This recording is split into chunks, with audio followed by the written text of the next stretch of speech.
भाटी जी, उनका सीधा मतलब यह है कि ये देश के आम मुसलमानों की आवाज नहीं है। ये तो ऐसा लग रहा है कि बाहर बैठे कट्टरपंथियों ने एक षड्यंत्र रचकर ये रिस्पॉन्स भेजे हैं। क्यूआर कोड एक मुसलमान स्कैन नहीं कर रहा था, ऐसा लग रहा है कि उसके समर्थन में बाहर से वोटिंग कराई गई।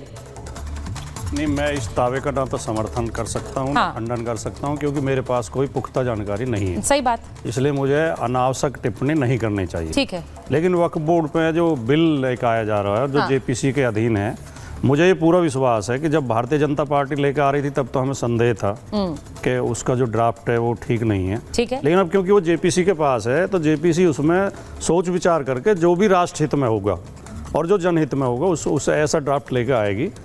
और मैं भारतीय जनता पार्टी के मित्रों से निवेदन जरूर करना चाहता हूँ कि जब आप कोई नया कानून या नया एक्ट लेके आते हैं, कोई नया बिल लेके आते हैं, तो उस समुदाय से आपको चर्चा जरूर करनी चाहिए, उसकी राय जरूर लेनी चाहिए जिसके लिए आप लेके आ रहे हैं, जो उससे प्रभावित होगा। किसानों के लिए बिल लेके आते हैं, किसानों से बात नहीं करते। नोटबंदी लेके आते हैं, अर्थशास्त्रियों से बात नहीं करते, आरबीआई के गवर्नर तक से बात नहीं करते।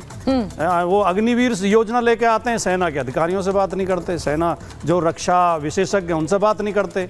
इसलिए भारतीय जनता पार्टी को, भारतीय जनता पार्टी की सरकार को, माननीय मोदी जी को बार बार बैकफुट पर जाना पड़ता है, देश से माफी मांगनी पड़ती है, कहना पड़ता है कि मेरी तपस्या में कमी रह गई थी। नहीं, पर अब आप जॉइंट पार्लियामेंट्री कमेटी पर भरोसा कर रहे हैं कि वो सही जानकारी देगी। जॉइंट पार्लियामेंट्री कमेटी पर इसलिए भरोसा कर रहा हूँ कि वे देश के चुने हुए प्रतिनिधि हैं और हर पार्टी के प्रतिनिधि उसमें शामिल हैं। इसलिए मुझे विश्वास है, मैं पहले से पहले संदेह क्यों व्यक्त करूं कि हमारे जो जेपीसी है, संयुक्त संसदीय समिति है, वो सही निर्णय लेगी। ठीक है। अब मैं सिद्धार्थ जी, मैं आपके पास आ रही हूँ। एक बार मैं मौलाना जी के पास चली जाती हूँ, क्योंकि मौलाना जी जो बात निशिकांत दुबे ने कही है कि ये बाहर से एक तरह से एआई जनरेटेड है, एक तरह के रिस्पॉन्स है इसमें, बिल्कुल एक तरह के हैं और एक ही सर्वर से हुए हैं, तो ये तो मुमकिन नहीं है कि कोई एक व्यक्ति ऐसा कर रहा हो। नहीं, देखिए, सबसे पहले तो मैं निशिकांत दुबे जी की बात को बहुत सीरियसली नहीं लेता। अच्छा। दूसरी बात, वो देश की एजेंसियों से पहले उनको कैसे पता चल गया कि वो एक ही सर्वर से एक ही ड्राफ्ट और पाकिस्तान और चीन का हाथ है। ठीक है। नंबर एक सुनिए इसको। हाँ, नहीं, आप पूरी बात रखिए, पूरी बात रखिए। मुस्लिम पर्सनल लॉ बोर्ड ने एक ड्राफ्ट तैयार किया, एक बात लिखी, चूंकि हर मुसलमान की बात वही है कि बिल नहीं आना चाहिए, वही बात उन्होंने लिखी, एक क्यूआर कोड जनरेट किया और तमाम मुसलमानों से अपील की कि भाई इस क्यूआर कोड पर स्कैन करें और अपना नाम लिख के ये ड्राफ्ट जो है जेपीसी को भेजें। तो मुस्लिम पर्सनल लॉ बोर्ड का वो एक ही कंटेंट साजिद रशीदी ने भी भेजा, मेरे बेटे ने भी भेजा, मेरी बेटी ने भी भेजा। सुन लीजिए मुस्लिम पर्सनल, अरे सुन लो, बिला वजह नहीं चल रहा, कंप्लीट करिए। मुस्लिम पर्सनल लॉ बोर्ड इसी देश की संस्था है, हिंदुस्तान की है, पाकिस्तान और चीन की नहीं है। ठीक है, सही बात है। इसको समझ लीजिए आप अच्छी तरह। ये जो हल्ला मचाना शुरू कर दिया ना कि साफ हो गया, साफ हो गया, साफ हो गया, ये इसी देश की संस्था है और इस देश के संविधान में मुसलमान को अपनी संस्था बनाने, उसको चलाने और अपने धर्म पर अमल करने की पूरी छूट है। ठीक है। तो हमारे देश की संस्था ने अगर एक क्यूआर कोड जनरेट किया, एक ही तरह का ड्राफ्ट तमाम मुसलमानों को दिया, तो साजिद रशीदी ने अपने नाम से भेजा, मेरे बेटे ने अपने नाम से भेजा, मेरी बेटी ने अपने नाम से भेजा, उनका सर्वर, मेरी बीवी ने अपने नाम से भेजा। सर्वर एक नहीं है। वो यही कह रहे हैं कि नहीं, बिल्कुल पता ही नहीं। निशिकांत जी यही कह रहे हैं कि एक ही सर्वर से आया है। ये देश की एजेंसियों पे बहुत बड़ा सवाल है कि एजेंसियों को पता कैसे नहीं चला, निशिकांत दुबे को कैसे पता? नहीं सर, क्योंकि देखिए तकनीकी रूप से इसमें कोई गलती नहीं है, वो रिस्पांस रजिस्टर कर रहे हैं, लेकिन जब वो रिस्पांस आया तो वो एक ही सर्वर से लाखों रिस्पांस है, ये उनका कहना है। 5.5 करोड़ हैं, 1 करोड़ 25 लाख नहीं है, 5.5 करोड़ हैं हिंदुस्तान के मुसलमानों ने जो दिए हैं, ये तो छुपा रहे हैं उनको। अच्छा, 5.5 करोड़ लोगों ने वोट कर दिया। 5 करोड़ मुसलमानों ने, अरे 40 करोड़ है हम यहाँ भाई, अगर 5.5 करोड़ ने दे दिया, आपको ताज्जुब क्यों हो रहा है? अच्छा आचार्य जी 40 के 40 दे दो, 40। वो कह रहे हैं कि मुसलमानों ने भर भर कर वोट किया है, तो इसमें संदेह क्यों है? मैं उस सर्वर वाली बात पे सिद्धार्थ जी के पास बात में जाऊंगी, पहले आपका ले लेती हूँ। देखिए, पुरानी कहावत है, नकल के लिए अकल की जरूरत होती है और अकल की जरूरत लगाई नहीं गई। अगर आपको विरोध करना था, इन्होंने साफ साफ पूरी साजिश कैसे रची, क्या रची, इन्होंने पूरा दिल खोलकर आज हमारे आर भारत के ऊपर सामने उपस्थित कर दिया कि हमने किया है, छाती खोल के किया है।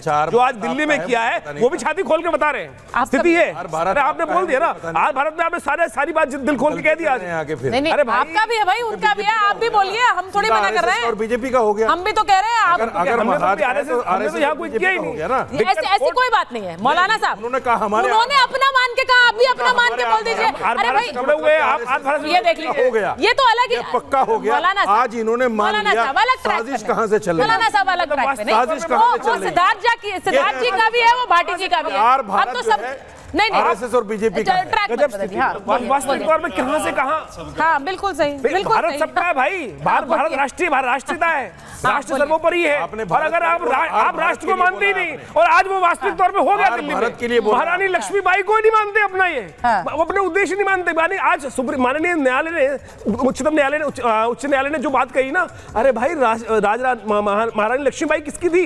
देश के लिए लड़ी, देश के लिए सर कटा, देश के लिए सर बलिदान हुआ। उनकी तस्वीर से इनको दिक्कत है, राष्ट्र से दिक्कत है, भारत से दिक्कत है। यही तो हम कह रहे हैं, जो साजिश रची जा रही है उसको साफ साफ आज इन्होंने छाती खोलकर खुले रूप में चैनल के ऊपर बोल दिया कि हमने किया, मेरे बेटे ने किया, मेरी बहू ने किया, मेरे इसने किया, मेरे फलाने ने, मेरे धमकी ने किया। अरे भाई यही तो कह रहे हैं, यही तो साजिश होती है। अगर आपको कहना था, अगर आपको कहना था, यानी आप जबरदस्ती हमने डाल रानी रहे हैं, लक्ष्मीबाई के लिए नहीं जबरदस्ती किया, आप हमने ऑर्गेनाइज वक्फ बिल ना लाने के लिए किया है। चाइना के सर्वर हमने वक्फ बिल ना लाने के लिए किया है, रानी लक्ष्मीबाई के लिए नहीं किया। एक और झूठ बोल दिया आपने। नहीं नहीं, रानी लक्ष्मीबाई की बात वो दिल्ली की एक और झूठ आपने बोल दिया। दिल्ली के ईदगाह की खबर मैंने दिखाई। आर भारत पे मौलाना साहब, एक आपने ये बोल दिया कि हमने रानी लक्ष्मीबाई की मूर्ति न लगाने के लिए ठीक है नहीं है। अच्छा मौलाना साहब, मैं एक चीज बता देती हूँ, एक बता रही हूँ मैं फिर से। आप अगर नहीं देखिए, नहीं मौलाना साहब, मैं एक चीज बड़ा क्लियर कर देती हूँ और इस बात को यहीं पर होल्ड करेंगे आचार्य जी। और मौलाना साहब मैं बाहर जा रही हूँ, ठीक है मौलाना साहब, मैं इस पर कोई बहस नहीं हो सकती है। मुझे बस ये लगता है अगर इस चैनल पर आप सब आमंत्रित हैं तो ये चैनल सबका है, इसको आप बेवजह खींच रहे हैं। ये बेवजह खींच रहे हैं, सबके चैनल ये बेवजह आप खींच रहे हैं। क्यों कहा? एक बार मैं बाहर जा रही हूँ, अतिकुर रहमान साहब, विनोद बंसल जी, दोनों को ले लीजिए। अतिकुर रहमान साहब बताइए जरा, उन्होंने ईदगाह की भी बात करी है, उन्होंने कहा वक्फ के आगे सब पीछे हैं। मतलब अगर वक्फ की जमीन है तो उस पर रानी लक्ष्मीबाई भी नहीं आ सकती हैं, वो स्वतंत्रता सेनानी है, लेकिन वो भी नहीं आएंगी क्योंकि ये वक्फ की जमीन है, जबकि कोर्ट ने कह दिया ये डीडीए की जमीन है। उस पर इतना विवाद हो गया आज। सुचारिता जी, जो वक्फ का मामला है बहुत सेंसिटिव होता चला जा रहा है, इसीलिए हर कोई इसमें बहती गंगा में जिस तरह से हाथ धोने की कोशिश होती है करता रहेगा। जैसा कि भाटी साहब ने कहा कि हमको पूरा भरोसा है जेपीसी पर।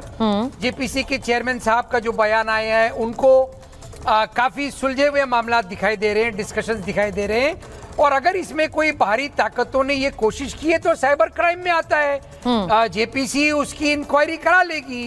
दूसरा इंपॉर्टेंट फैक्टर यहाँ पर यह है, देखिए जो वक्त दिया गया था पिटिशंस फाइल कराने का, बहुत कम वक्त था।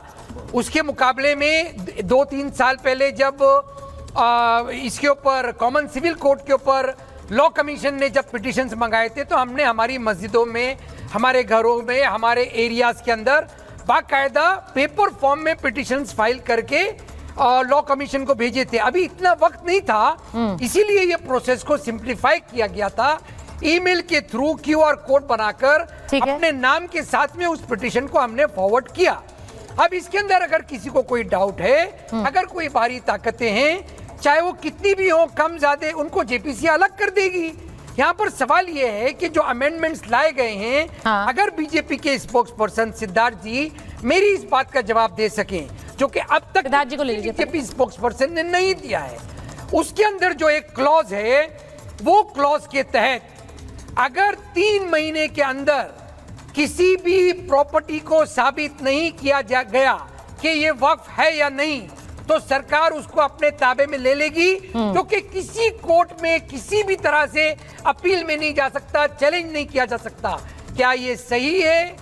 अब जब हम मुसलमान सवाल उठा रहे हैं कि ये खराब नियति से बीजेपी ने लाकर हमारी मस्जिदों पर कब्जा करने के लिए बनाया है, तो क्या हम गलत हैं?